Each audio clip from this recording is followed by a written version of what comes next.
तो हमारा एक्सरसाइज 1.1 का फोर्थ सवाल है, यूक्लिड विभाजन प्रमेय का प्रयोग करके दर्शाइए कि किसी भी धनात्मक पूर्णांक का वर्ग किसी पूर्णांक m के रूप के लिए 3m या 3m+1 के रूप का होता है। ओके, तो अब इस सवाल को हम सॉल्व करेंगे। तो माना कि धनात्मक पूर्णांक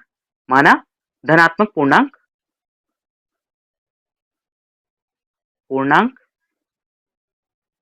a है तथा b बराबर 3 दे रखा है यहाँ पे 3। ओके, तो हमें r क्या क्या ले सकते हैं, तब r बराबर या तो 0 होगा या 1 होगा या 2 होगा, यही हो सकता है, इससे ज्यादा तो हो नहीं सकता क्योंकि r हमेशा b से छोटा होता है।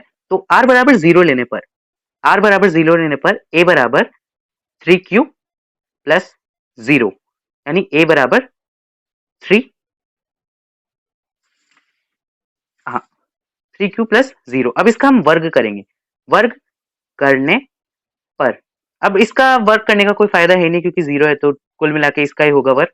तो a बराबर a स्क्वायर बराबर 3 का स्क्वायर और q का स्क्वायर यानी a स्क्वायर बराबर 9q स्क्वायर। ओके, अब इसमें हम लिख सकते हैं कि 3 इंटू 3q स्क्वायर, क्यों लिख सकते हैं क्योंकि 3 इंटू 3 हो जाएगा 9 वापिस, और इस पूरी संख्या को हमने मानना है m, तो a स्क्वायर बराबर 3m। तो ये हमारा आ गया पहला। ओके, अब हम लेंगे r बराबर 1 लेने पर a is equals to 3q plus 1। ठीक है, अब वर्ग करने पर इस पूरे का वर्ग होगा, तो a प्लस बी के होल स्क्वायर से खुलेगा। a प्लस बी के होल स्क्वायर का सूत्र क्या होता है, a square plus 2ab plus b square. Last time मैं अपनी बहन को इसको समझा रहा था, तब उसने सोचा कि ये a है, ये b है और ये c है, मतलब क्या दिमाग लगाया यार। तो ये पूरा का पूरा a स्क्वायर a है, ये b है, तो हम इसको सॉल्व करेंगे तो a स्क्वायर मतलब 9q square plus b square मतलब इन दोनों को इंटू करेंगे और उसको 2 से इंटू करेंगे यानी कि 6q प्लस 1। ये हमारा सॉल्व हो चुका है।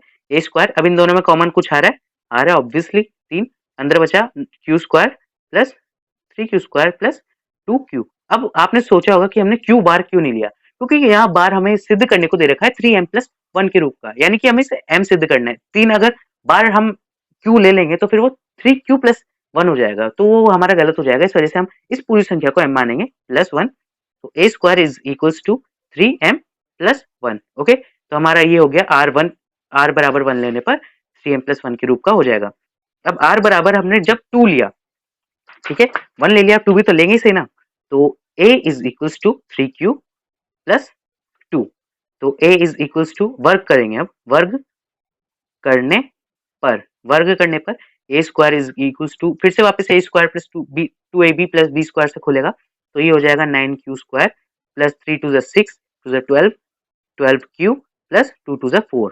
ओके, अब इन तीनों में कुछ कॉमन आ रहा होगा यार, कॉमन नहीं आ रहा, तीनों में कॉमन लाना है अपन को। तो यहाँ पर 12q, अब इसको अपन क्या लिख सकते हैं, 4 को अपन 3+1 लिख सकते हैं, इजीली लिख सकते हैं, कोई बड़ी बात है नहीं है ना। अब इन सब में अपन को कॉमन ले लेना है 3, तो 9q स्क्वायर प्लस 12q, नहीं कॉमन ले लिया हमने 3, अंदर बचा 3q square plus 4q plus 1,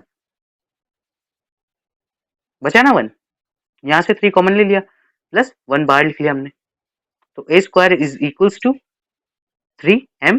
इस पूरी संख्या को हमने मान लिया फिर से m, 3m+1। Okay, answer.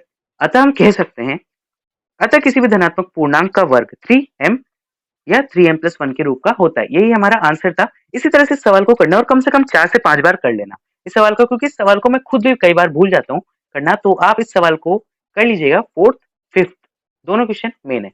Okay, good bye. इस वीडियो के लिए पीडीएफ की लिंक डिस्क्रिप्शन बॉक्स में है, सो जाओ डाउनलोड कर लो।